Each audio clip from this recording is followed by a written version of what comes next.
Assalamualaikum warahmatullahi wabarakatuh. Kembali lagi bersama saya di Bayu Andika Channel. Bagaimana kabarnya Bapak Ibu semua? Semoga hari ini lebih baik daripada hari yang kemarin. Baiklah Bapak Ibu, pada kesempatan kali ini saya akan berbagi terkait banyaknya info yang beredar di media sosial. Mari kita luruskan bersama. Kira-kira informasi yang beredar itu hoax kah atau realita? Baiklah Bapak Ibu, mari kita simak bersama-sama. Nah, dari beberapa hal yang saya lihat di media sosial akhir-akhir ini, ada sekitar 7 hal yang akan kita bahas ya Bapak Ibu. Apakah ini kategori hoax atau realita? Nah, yang pertama yang sering saya lihat juga ya beredar ya, bahwasanya ada banyak konten yang memuat bahwa kita para guru dan kepala sekolah disuruh untuk membuat e-kinerja BKN lagi. Yang kedua, membuat e-kinerja BKN per triwulan. Yang ketiga, melakukan klik sinkron e-kinerja BKN sesegera mungkin. Yang keempat, jika PMM sudah 100% artinya sudah selesai. Yang kelima, semua predikat kinerja ASN nantinya bisa sama. 6. Penetapan predikat kinerja hanya ada di 2 periode saja. Dan yang terakhir adalah kinerja PMM tidak mempengaruhi apapun. Nah, benarkah ini semua Bapak Ibu? Mari kita lihat apakah ini hoax atau ini realita. Tentu kita sama-sama masih bertanya-tanya. Mari kita cek faktanya satu per satu. Oke Bapak Ibu. Yang pertama, membuat e-kinerja BKN lagi. Ternyata ini adalah hoax. Realitanya, nah, mari kita simak bersama-sama. Kita cek faktanya Bapak Ibu.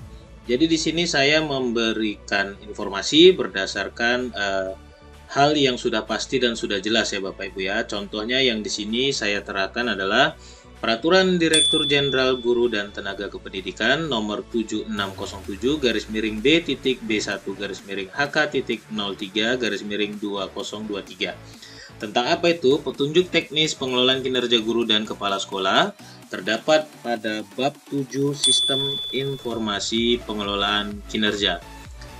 Tepatnya pada pasal 30 dijelaskan bahwasannya nomor 1, pengelolaan kinerja guru dan kepala sekolah sebagaimana dimaksud dalam pasal 5 dilaksanakan melalui fitur kinerja dalam platform yang dikelola oleh Direktorat Jenderal.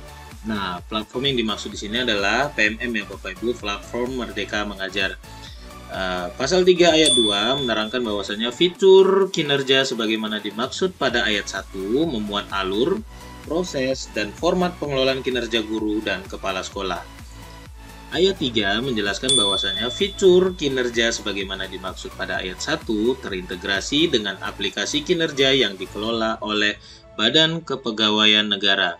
Nah, sama juga ya Bapak Ibu, di bawahnya ini ada dijelaskan, apakah Anda harus tetap mengisi SKP melalui kinerja BKN? Jawabannya adalah fitur pengelolaan kinerja di PMM telah terintegrasi dengan e-kinerja BKN. Jadi, Anda tidak perlu lagi mengisi SKP melalui e-kinerja BKN. Makanya Bapak Ibu, nanti di akhir video ini akan saya perlihatkan juga bahwasannya sebenarnya dan sesungguhnya kinerja BKN kita itu nggak kita apa-apain, bisa timbul sendiri dia di periode pertama itu dari 1 Januari sampai 30 Juni ya Bapak Ibu. Bukan kita membuatnya secara manual. Nah, itu adalah pekerjaan dari tim PMM untuk menyingkronkan data yang ada di PMM masuk ke dalam aplikasi ataupun websitenya e-kinerja BKN. Nah, begitu ya Bapak Ibu. Jadi kalau ada Bapak Ibu yang membuat manual, tentunya Bapak Ibu salah satu orang-orang yang telah termakan hoax gitu ya Bapak Ibu. Oke, kita lanjutkan. Yang kedua ini adalah menyusun e-kinerja BKN per triwulan. Kira-kira ini hoax atau realita? Ternyata setelah saya telusuri, ini adalah hoax. Realitanya apa? Mari kita lihat bersama Bapak Ibu. Masih dalam peraturan yang sama. Kita cek faktanya.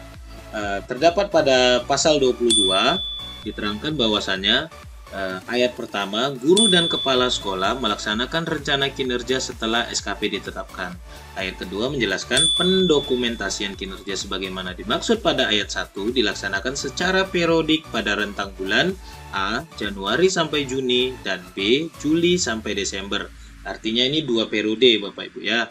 Ini namanya SKP periodik kalau dia dipisah menjadi 2 bagian begini. Untuk Bapak Ibu nantinya bisa lebih jelas lagi ya silahkanlah download Perdirjen ini ya Bapak Ibu. Ini di bagian bawah ada saya letakkan screenshot potongan gambar daripada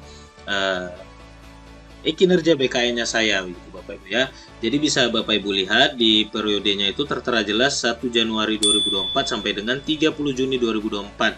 Statusnya sudah persetujuan. Jadi kalau Bapak Ibu yang masih statusnya itu draft, biarkan saja dulu, nggak usah diapa-apain karena masih proses tahap transfer data. Makanya di kinerja BKN-nya Bapak Ibu itu semuanya sistemnya otomatisasi. Apa yang ada di PMM dipindahkan ke kinerjanya BKN, bukan kita melaksanakannya secara manual. Nah itu udah salah kaprah yang banyak terjadi ya Bapak Ibu. Artinya jangan cepat kita buru-buru melihat info beredar langsung kita lakukan, tidak. Kita harus melihat dulu dasarnya dari mana mereka memberikan itu. Nah, ketika mereka memberikan hal yang salah jangan kita ikuti. Yang penting kita paham dasarnya gitu ya Bapak Ibu ya. Mari kita lanjutkan Bapak Ibu. Nah, pada bagian ini akan ada 3 nomor yang bisa saya jelaskan karena ketiganya ini terkait dan saling berkaitan. Yang nomor 3 ini melakukan klik sinkron kinerja BKN sesegera mungkin. Yang keempat, jika PMM sudah 100% artinya sudah selesai. Yang keenam, penetapan predikat kinerja hanya ada di 2 periode saja. Apakah ini hoax atau realita? Nyatanya ini adalah hoax Bapak Ibu. Realitanya apa? Mari kita lihat bersama. Masih pada peraturan yang sama ya Bapak Ibu. Kita lihat cek fakta bersama pada pasal 26 ayat 4, evaluasi kinerja sebagaimana dimaksud pada ayat 1 dilakukan secara periodik dan tahunan. Nah, ini menjawab yang tadi ya Bapak Ibu ya. Yang sebelumnya ya. Nah, ini yang nomor 6, penetapan predikat kinerja hanya ada di 2 periode saja. Tidak. Penetapan predikat kinerja itu ada di ayat yang keempat. Evaluasi kinerja sebagaimana dimaksud pada ayat 1 dilakukan secara periodik dan tahunan. Nah, ini nanti ada ya Bapak Ibu ya. Di bawahnya kita lihat ayat 5. Evaluasi kinerja secara periodik sebagaimana dimaksud pada ayat 5 dilakukan setiap A. Paling lambat 30 Juni untuk periode Januari sampai dengan Juni tahun berkenaan. Artinya tahun sekarang ya Bapak Ibu 2024 ya. B. Paling lambat 31 Desember untuk periode Juli sampai Desember untuk tahun berkenaan. Nah, selanjutnya kita lihat di ayat 6. Evaluasi kinerja secara tahunan sebagaimana dimaksud pada ayat 5 dilakukan paling lambat bulan Januari. Artinya nanti akan ada penetapan predikat kinerja tahunannya Bapak Ibu ya. Ini kita balikkan lagi. Nah, ini menjawab yang nomor 6. Ini sudah kita bahas. Nah, kita lihat cek fakta selanjutnya masih yang berkaitan dengan nomor 3, 4, dan 6 ya Bapak Ibu. Nah, di sini saya itu sudah 100% Bapak Ibu. Praktik kinerja saya sudah dinilai, perilaku kerja saya juga sudah dinilai, tapi kelengkapan dokumen saya itu belum secara penuh 100%. Masih ada 1 dokumen lagi yang belum saya kumpulkan, yaitu sertifikat guru penggerak. Nah, itu tidak masalah, dokumennya boleh dikumpul sekarang ataupun belakangan, nggak masalah. Itu tidak mempengaruhi penilaian praktik kinerja dan perilaku kerja untuk mencapai 100%. Tapi Bapak Ibu bisa lihat yang ada di bagian nama saya ini, Bayu Andika, kelas 4, Pendidikan Jasmani, Olahraga, dan Kesehatan.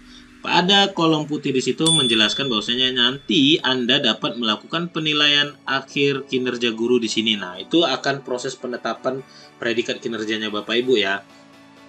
Nah, di sini juga ada dijelaskan, saya juga bekerja sama dengan BKD, BKPP, atau apapun sebutannya di tempat Bapak Ibu, artinya sama ya. Badan Kepegawaian Daerah, kalau di tempat saya itu udah BKPP namanya ya. Sama juga sih sebetulnya dengan BKD. Nah, di sini saya selalu berkoordinasi, beliau juga selalu memberikan informasi kepada saya bahwasannya Terkait ini, sebelum selesai proses di PMM, jangan lakukan sinkron PMM di e-kinerja BKN ya Bapak Ibu. Selesaikan dulu semua tahapan pengelolaan kinerja di PMM. Jika sudah selesai, baru lakukan sinkron. Nah, di sini sudah saya jawab dan saya tanyakan kembali untuk lebih jelas. Berarti sampai penetapan predikat kinerja ya kan Bang? Nah, dijawabnya iya betul. Artinya Bapak Ibu dan menjawab yang nomor 4 dan juga yang menjawab yang nomor 3. Artinya jika PMM sudah 100%, apakah sudah selesai? Jawabannya adalah belum, karena belum ditetapkan predikat kinerjanya Bapak Ibu. Dan melakukan klik sinkron e-kinerja BKN sesegera mungkin. Jawabannya juga tidak, itu adalah hoax. Artinya, jika ingin Bapak Ibu melakukan klik sinkron e-kinerja BKN-nya, itu harus sudah ditetapkan predikat kinerjanya. Kalau masih 100%, jangan dulu klik sinkron. Karena apa? Nanti belum ada data predikat kinerja yang akan masuk ke dalam kinerja BKN-nya gitu ya Bapak Ibu. Nanti akan saya tunjukkan kinerja BKN saya ya Bapak Ibu. Jadi mari kita pantengin bersama. Selanjutnya Bapak Ibu juga bisa lihat. Nah, di sini ada yang namanya klik sinkron PMM. Ini yang dimaksud ya Bapak Ibu ya. Ini jangan cepat dan buru-buru untuk diklik sinkron. Seperti yang saya katakan, ketika predikat kinerjanya sudah ada, maka boleh diklik sinkron. Dan Bapak Ibu pastikan di kinerja BKN-nya, kinerja BKN-nya, ada di situ keterangannya adalah akun Anda terdaftar sebagai pengguna aplikasi PMM. Nah, pastikan juga seperti itu. Mari kita lanjutkan bersama Bapak Ibu. Pada bagian 5, nomor 5 ini, semua predikat kinerja ASN nantinya bisa sama. Dan ternyata setelah saya cek dengan teliti dan seksama, ini merupakan hoax Bapak Ibu. Realitanya apa? Mari kita cek bersama. Nah, di sini ada 3 pasal ya Bapak Ibu, pasal 23, 24, dan 27. Tapi saya bacakan aja yang pasal 27-nya aja. Nanti Bapak Ibu bisa lihat pasal 23 dan 24-nya baca sendiri ya. Saya bacakan intinya pasal 27 ayat 1 menjelaskan bahwasannya pejabat penilai kinerja menetapkan predikat kinerja guru dan kepala sekolah dengan mempertimbangkan. Jika dengan mempertimbangkan artinya penilaian tidak mungkin sama. Bisa aja guru dan kepala sekolah di satu sekolah ataupun unit organisasi mendapatkan nilai sangat baik. Sementara di satu sekolah, satuan pendidikan ataupun satu unit organisasi lainnya mendapatkan nilai baik. Nah, itu beragam karena sudah dijelaskan pada pasal 27 ayat 1-nya seperti ini Bapak Ibu. Poin A, capaian kinerja satuan pendidikan bagi guru atau capaian kinerja dinas yang menangani urusan bidang pendidikan bagi kepala sekolah. Itu ya Bapak Ibu pertimbangannya ya. Jadi pejabat penilai kinerja menetapkan predikat kinerja guru dan kepala sekolah dengan mempertimbangkan poin A tadi yang telah saya sebutkan. Poin B, kontribusi kinerja pegawai terhadap capaian kinerja satuan pendidikan bagi guru atau capaian kinerja dinas yang menangani urusan bidang pendidikan bagi kepala sekolah. Dan ini nantinya juga akan mempengaruhi predikat kinerja di kabupatennya secara menyeluruh. Dan perlu kita ingat bahwasanya adalah guru itu merupakan jumlah pegawai yang banyak. Kita bayangkan jika penilaian kinerjanya anjlok, bagaimana penilaian kinerja di satu kabupaten itu gitu ya Bapak Ibu. Nah, itu akan nanti dilihat di provinsi, akan dilihat juga di pusat gitu Bapak Ibu. Jadi silakan pertimbangkan dengan baik dalam pemberian kinerjanya. Jika pemberian kinerjanya tidak memuaskan, tentu harus ada alasan tertentunya. Tapi jika orangnya kompeten, dinilai yang tidak sesuai, maka akan dicari siapa yang memberikan penilaian. Kalau guru ya dicarilah siapa pimpinannya siapalah dicari atasnya gitu ya Bapak Ibu ya. Jadi ini akan menjelaskan semuanya Bapak Ibu. Nah, kita lihat yang poin ketujuh yang akan saya jelaskan. Kinerja PMM tidak mempengaruhi apapun. Apakah ini hoax? Nyatanya setelah saya cek secara teliti dan seksama, ini merupakan hoax. Kinerja PMM itu mempengaruhi keseluruhan. Mari kita lihat realitanya Bapak Ibu. Poin tindak lanjut pasal 29 ayat 1 menjelaskan tindak lanjut evaluasi kinerja sebagaimana dimaksud dalam pasal 5 huruf D terdiri atas pelaporan kinerja guru dan kepala sekolah, pemeringkatan kinerja guru dan kepala sekolah, penghargaan, dan sanksi. Kita lihat ayat 6, sanksi sebagaimana dimaksud pada ayat 2 huruf E dilaksanakan sesuai dengan ketentuan peraturan perundang-undangan. Apa sih sanksinya bagi kita? Nah, jadi berdasarkan siaran pers nomor 017-rilis-BKN-7 Romawi-2022 Jakarta 22 Juli 2022. Tidak memenuhi target kinerja, PNS dapat dikenakan sanksi administrasi hingga pemberhentian. Nah, ini penjelasannya Bapak Ibu ya. Setiap PNS berkewajiban melaksanakan kinerja sesuai target kinerja yang telah ditetapkan. Atas kinerja yang dilakukan PNS akan dilakukan penilaian yang bertujuan untuk menjamin objektivitas pembinaan PNS yang didasarkan pada sistem prestasi dan sistem karir. Pembinaan kinerja dilakukan berdasarkan perencanaan kinerja pada tingkat individu dan tingkat unit atau organisasi dengan memperhatikan target, capaian, hasil, dan manfaat yang dicapai, serta perilaku PNS. Dalam Peraturan Pemerintah Nomor 30 Tahun 2019 disebutkan, pejabat pimpinan tinggi, pejabat administrasi, dan pejabat fungsional yang tidak memenuhi target kinerja dapat dikenakan sanksi administrasi sampai dengan pemberhentian. Nah, mari kita lihat di penjelasan sebelahnya Bapak Ibu. Sanksi administrasi dan pemberhentian merupakan konsekuensi bagi aparatur sipil negara yang tidak memenuhi target kinerja. Berikut adalah beberapa sanksi yang dapat diberlakukan terhadap ASN dengan kinerja yang tidak memadai. 1. Sanksi administrasi. Penurunan jabatan setingkat lebih rendah selama 12 bulan, ASN yang tidak mencapai target kinerja dapat mengalami penurunan jabatan. Itu penjelasannya Bapak Ibu. Kedua, poin 2 ini menjelaskan bahwasanya pembebasan dari jabatannya menjadi jabatan pelaksana selama 12 bulan. Artinya, ASN yang tidak memenuhi target kinerja dapat diberhentikan dari jabatannya dan diangkat sebagai jabatan pelaksana. Poin ketiga menjelaskan bahwasannya pemberhentian dengan hormat tidak atas permintaan sendiri sebagai PNS. Artinya apa? Jika kinerja ASN terus tidak memadai, pemberhentian dengan hormat dapat diberlakukan. Oke, Bapak Ibu. Kita lanjutkan.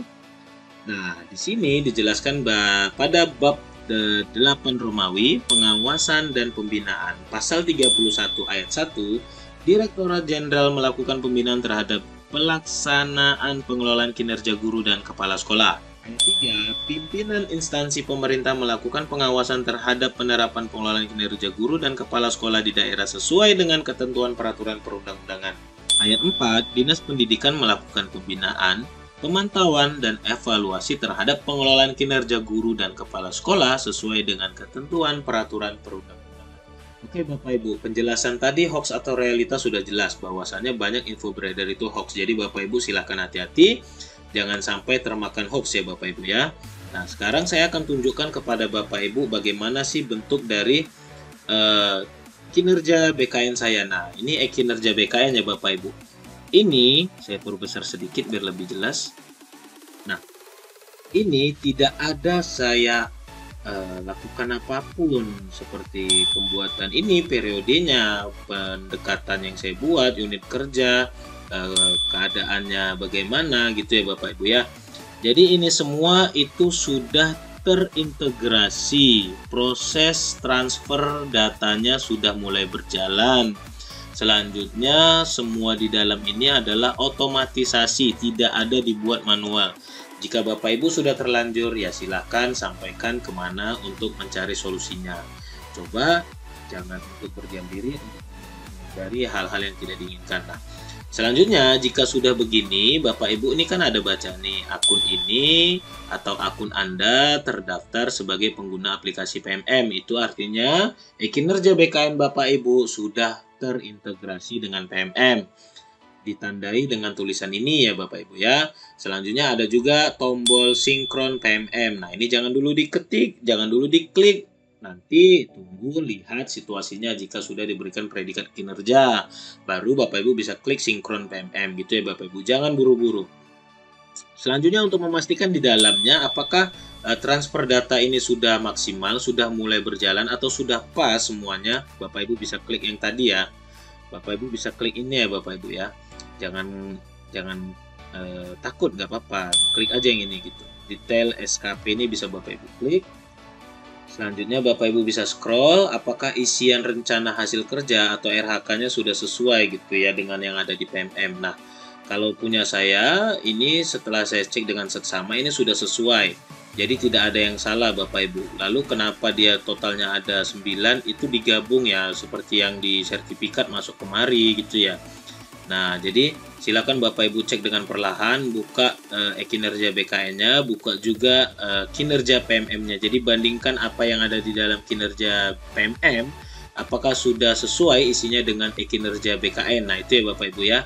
Nah, di sini juga ada tugas tambahan, meningkatnya kinerja satuan pendidikan melalui pelaksanaan tugas tambahan sebagai pembinaan ekstrakurikuler. Nah, dalam melaksanakan pembinaan ekstrakurikuler, alhamdulillahnya itu yang saya didik bersama rekan saya itu mendapatkan prestasi. Nah, itu tentunya akan menjadi capaian kinerja dari satuan pendidikan. Nah, itu yang dimaksud ya Bapak Ibu. Nah, itu tentunya akan mempengaruhi juga dalam penetapan penilaian kinerja. Gitu ya Bapak Ibu. Itu yang dimaksud tadi yang kita bahas-bahas di awal ya. Baiklah Bapak Ibu, sekian saja untuk penjelasan tutorial pada hari ini. Semoga Bapak Ibu tidak termakan hoax lagi.